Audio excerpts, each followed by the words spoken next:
Federalist 43. The same subject continued.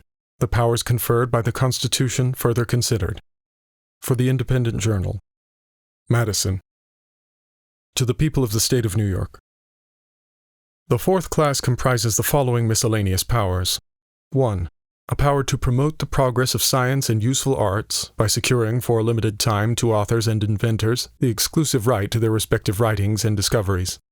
The utility of this power will scarcely be questioned.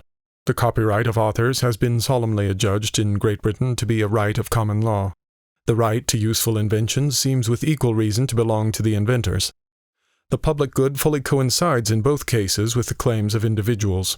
The states cannot separately make effectual provisions for either of the cases, and most of them have anticipated the decision of this point by laws passed at the instance of Congress. 2. To exercise exclusive legislation in all cases whatsoever over such district, not exceeding 10 miles square, as may, by secession of particular states and the acceptance of Congress, become the seat of the government of the United States, and to exercise like authority over all places purchased by the consent of the legislatures of the states in which the same shall be, for the erection of forts, magazines, arsenals, dockyards, and other needful buildings. The indispensable necessity of complete authority at the seat of government carries its own evidence with it. It is a power exercised by every legislature of the Union, I might say of the world, by virtue of its general supremacy. Without it, not only the public authority might be insulted and its proceedings interrupted with impunity, but a dependence of the members of the general government on the state comprehending the seat of the government for protection in the exercise of their duty might bring on the national councils an imputation of awe or influence equally dishonorable to the government and dissatisfactory to the other members of the Confederacy. This consideration has the more weight as the gradual accumulation of public improvements at the stationary residence of the government would be both too great a public pledge to be left in the hands of a single state, and would create so many obstacles to a removal of the government as still further to abridge its necessary independence. The extent of this federal district is sufficiently circumscribed to satisfy every jealousy of an opposite nature, and as it is to be appropriated to this use with the consent of the state ceding it, as the state will no doubt provide in the compact for the rights and the consent of the citizens inhabiting it, as the inhabitants will find sufficient inducements of interest to become willing parties to the cession, as they will have had their voice in the election of the government which is to exercise authority over them, as a municipal legislature for local purposes, derived from their own suffrages, will of course be allowed them. And as the authority of the legislature of the state and of the inhabitants of the ceded part of it to concur in the cession will be derived from the whole people of the state in their adoption of the Constitution, every imaginable objection seems to be obviated. The necessity of a like authority over forts, magazines, etc., established by the general government, is not less evident. The public money expended on such places and the public property deposited in them requires that they should be exempt from the authority of the particular state. Nor would it be proper for the places on which the security of the entire Union may depend to be in any degree dependent on a particular member of it. All objections and scruples are here also obviated by requiring the concurrence of the states concerned in every such establishment. 3. To declare the punishment of treason, but no attainder of treason shall work corruption of blood or forfeiture except during the life of the person attainted. As treason may be committed against the United States, the authority of the United States ought to be enabled to punish it. But as newfangled and artificial treasons have been the great engines by which violent factions, the natural offspring of free government, have usually wreaked their alternate malignity on each other, the Convention have, with great judgment, opposed a barrier to this peculiar danger by inserting a constitutional definition of the crime, fixing the proof necessary for conviction of it, and restraining the Congress, even in punishing it, from extending the consequences of guilt beyond the person of its author. 4. To admit new states into the Union. But no new state shall be formed or erected within the jurisdiction of any other state, nor any state be formed by the junction of two or more states, or parts of states, without the consent of the legislatures of the states concerned, as well as of the Congress. In the Articles of Confederation, no provision is found on this important subject. Canada was to be admitted of right on her joining in the measures of the United States, and the other colonies, by which were evidently meant the other British colonies at the discretion of 9 states. The eventual establishment of new states seems to have been overlooked by the compilers of that instrument. We have seen the inconveniences of this omission, and the assumption of power into which Congress have been led by it. With great propriety, therefore, has the new system supplied the defect. The general precaution that no new states shall be formed without the concurrence of the federal authority and that of the states concerned is consonant to the principles which ought to govern such transactions. The particular precaution against the erection of new states by the partition of a state without its consent quiets the jealousy of the larger states, as that of the smaller is quieted by a like precaution against a junction of states without their consent. 5. To dispose of and make all needful rules and regulations respecting the territory or other property belonging to the United States, with a proviso that nothing in the Constitution shall be so construed as to prejudice any claims of the United States or of any particular state. This is a power of very great importance, and required by considerations similar to those which show the propriety of the former. The proviso annexed is proper in itself, and was probably rendered absolutely necessary by jealousies and questions concerning the Western territory sufficiently known to the public. 6. To guarantee to every state in the Union a republican form of government to protect each of them against invasion, and on application of the legislature or of the executive, when the legislature cannot be convened, against domestic violence. In a confederacy founded on republican principles and composed of republican members, the superintending government ought clearly to possess authority to defend the system against aristocratic or monarchical innovations. The more intimate the nature of such a union may be, the greater interest have the members in the political institutions of each other, and the greater right to insist that the forms of government under which the compact was entered into should be substantially maintained. But a right implies a remedy, and where else could the remedy be deposited than where it is deposited by the Constitution? Governments of dissimilar principles and forms have been found less adapted to a federal coalition of any sort than those of a kindred nature.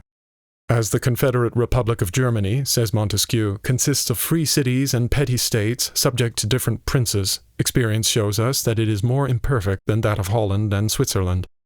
Greece was undone, he adds, as soon as the king of Macedon obtained a seat among the Amphictyons.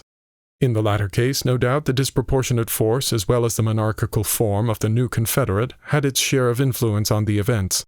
It may be possibly asked what need there could be of such a precaution, and whether it may not become a pretext for alterations in the state governments, without the concurrence of the states themselves. These questions admit of ready answers. If the interposition of the general government should not be needed, the provision for such an event will be a harmless superfluity only in the Constitution.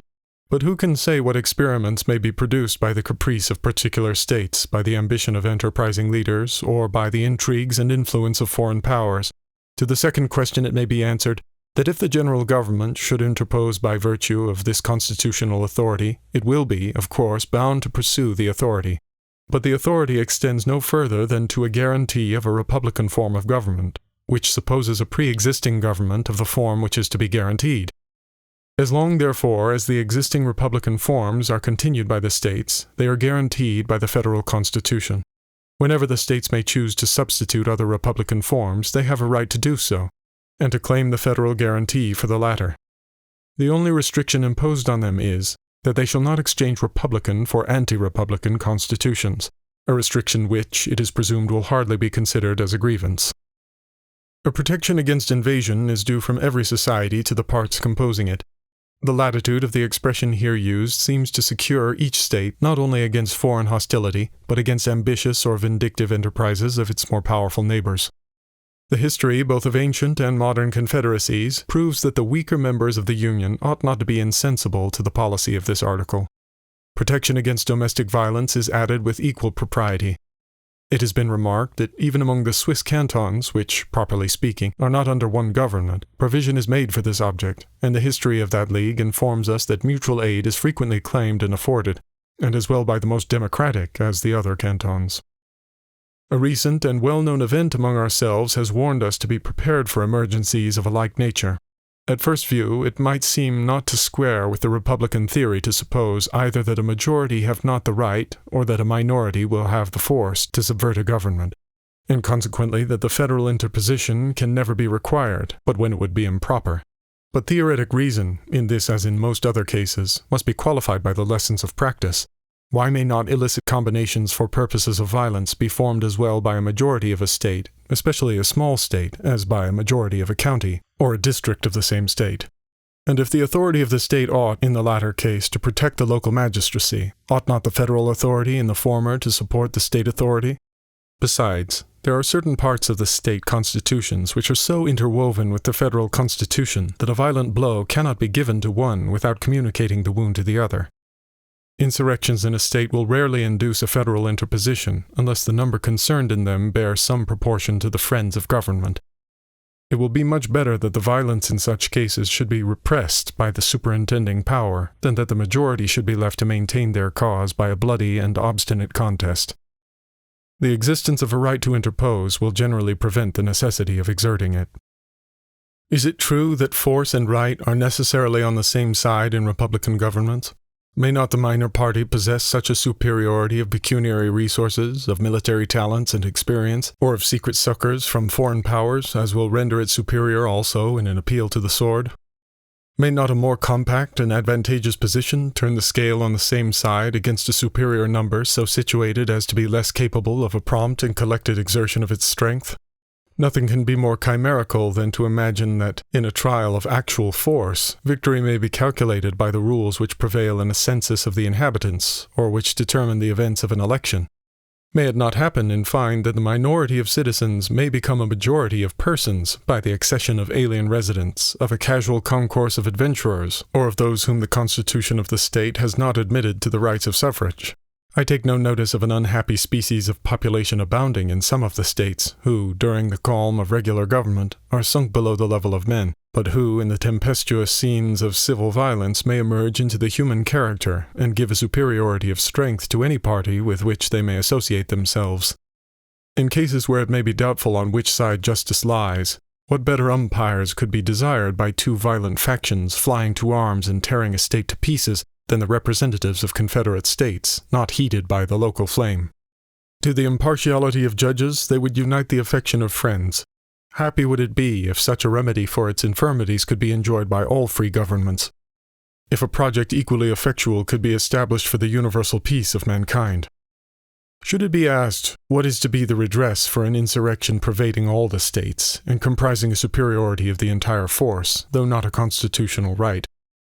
The answer must be that such a case, as it would be without the compass of human remedies, so it is fortunately not within the compass of human probability, and that is a sufficient recommendation of the federal constitution, that it diminishes the risk of a calamity for which no possible constitution can provide a cure.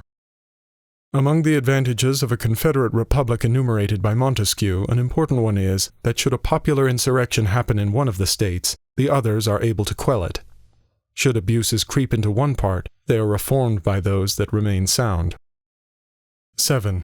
To consider all debts contracted and engagements entered into before the adoption of this Constitution as being no less valid against the United States under this Constitution than under the Confederation, this can only be considered as a declaratory proposition, and may have been inserted, among other reasons, for the satisfaction of the foreign creditors of the United States, who cannot be strangers to the pretended doctrine that a change in the political form of civil society has the magical effect of dissolving its moral obligations. Among the lesser criticism which have been exercised on the Constitution, it has been remarked that the validity of engagements ought to have been asserted in favor of the United States as well as against them, and in the spirit which usually characterizes little critics, the omission has been transformed and magnified into a plot against the national rights. The authors of this discovery may be told, what few others need to be informed of, that as engagements are in their nature reciprocal, an assertion of their validity on one side necessarily involves a validity on the other side, and that as the article is merely declaratory, the establishment of the principle in one case is sufficient for every case. They may be further told that every constitution must limit its precautions to dangers that are not altogether imaginary, and that no real danger can exist that the government would dare, with or even without this constitutional declaration before it, to remit the debts justly due to the public on the pretext here condemned. 8. To provide for amendments to be ratified by 3/4 of the states, under 2 exceptions only. That useful alterations will be suggested by experience could not but be foreseen. It was requisite, therefore, that a mode for introducing them should be provided. The mode preferred by the Convention seems to be stamped with every mark of propriety. It guards equally against that extreme facility which would render the Constitution too mutable, and that extreme difficulty which might perpetuate its discovered faults. It, moreover, equally enables the government and the state governments to originate the amendment of errors as they may be pointed out by the experience on one side or on the other. The exception in favor of the equality of suffrage in the Senate was probably meant as a palladium to the residuary sovereignty of the states, implied and secured by that principle of representation in one branch of the legislature, and was probably insisted on by the states particularly attached to that equality. The other exception must have been admitted on the same considerations which produced the privilege defended by it. 9. The ratification of the conventions of 9 states shall be sufficient for the establishment of this Constitution between the states, ratifying the same. This article speaks for itself.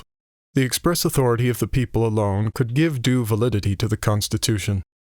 To have required the unanimous ratification of the 13 states would have subjected the essential interests of the whole to the caprice or corruption of a single member. It would have marked a want of foresight in the convention, which our own experience would have rendered inexcusable. 2 questions of a very delicate nature have presented themselves on this occasion. 1. On what principle the Confederation, which stands in the solemn form of a compact among the states, can be superseded without the unanimous consent of the parties to it? 2. What relation is to subsist between the 9 or more states ratifying the Constitution and the remaining few who do not become parties to it?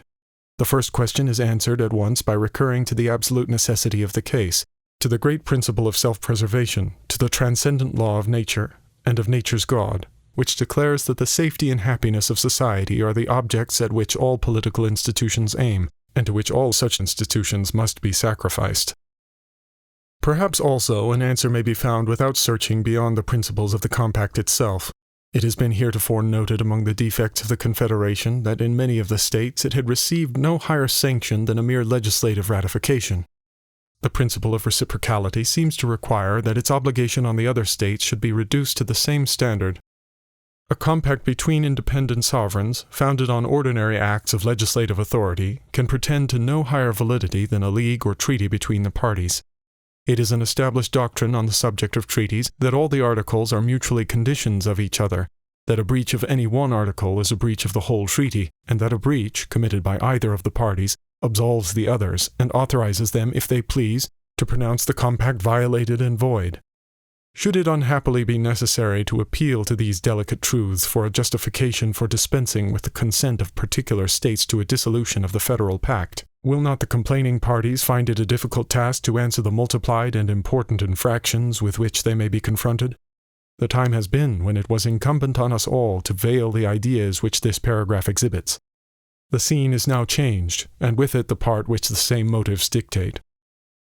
The second question is not less delicate, and the flattering prospect of its being merely hypothetical forbids an over-curious discussion of it. It is one of those cases which must be left to provide for itself. In general, it may be observed that although no political relation can subsist between the assenting and dissenting states, yet the moral relations will remain uncancelled. The claims of justice, both on one side and on the other, will be in force, and must be fulfilled.